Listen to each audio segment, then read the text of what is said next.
मी रामेश्वर चांडक, सेवानिवृत्त कृषी अधिकारी, बीड येथे काम करतो आहे.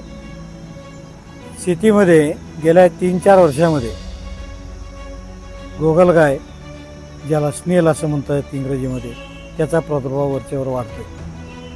गतवर्षी अतिवृष्टी झाल्यासारखे 9 नक्षत्र पडले.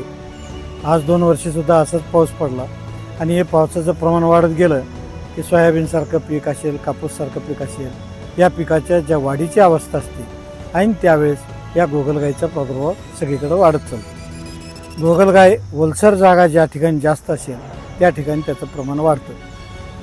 या गोगलगायीच्या व्यवस्थापनामध्ये विशेष लक्ष जर नाही दिलं तर 100% नुकसान आपलं होऊ शकतं. हे शेंडे मारून टाकते. झाडं जर मोठे झालेले असतील आणि त्या अवस्थेमध्ये जर गोगलगाय आली तर ती झाडाच्या शेंड्याच्या भागाकडून खालपर्यंत खात येते. जमिनीवर चालताना लाळ पडलेली असते त्यांची, ती लाळ पण लक्षात येते. या गोष्टीकडे आपण लक्ष दिलं पाहिजे. गोगलगाय बांधाकडून ज्यावेळेस जमिनीत घुसते त्यावेळेस जर विशेष लक्ष दिलं आणि आपल्या लक्षात प्रादुर्भाव आला तर प्रादुर्भावाच्या नियंत्रणासाठी प्रयत्न करणं अत्यंत गरजेचं आहे.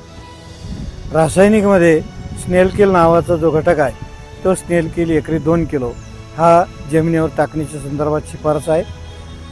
वैयक्तिक स्तरावर गोनपाटाचा जो बारदाना येतो तो भिजवायचा आणि संध्याकाळच्या वेळेस जमिनीवर बांधाच्या कडेनं अंतरून ठेवायचा आणि सकाळी जाऊन त्याच्या खाली गोळा झालेले गोगलगायी गोळा करून रॉकेल मिश्रित पाण्यात मिसळून मारणं हा एक सर्वोत्तम पर्याय आहे.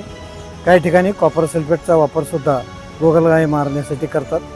पण गोगलगायीचं नियंत्रण लक्षात आल्याबरोबर त्याचं व्यवस्थापन होणं अत्यंत गरजेचं आहे आणि त्यासाठीचा प्रयत्न करणं गरजेचं आहे. जर असं कुठल्या भागात जास्त प्रमाणात आढळून आलं तर कृषी विभागाशी त्यांनी संपर्क साधावा.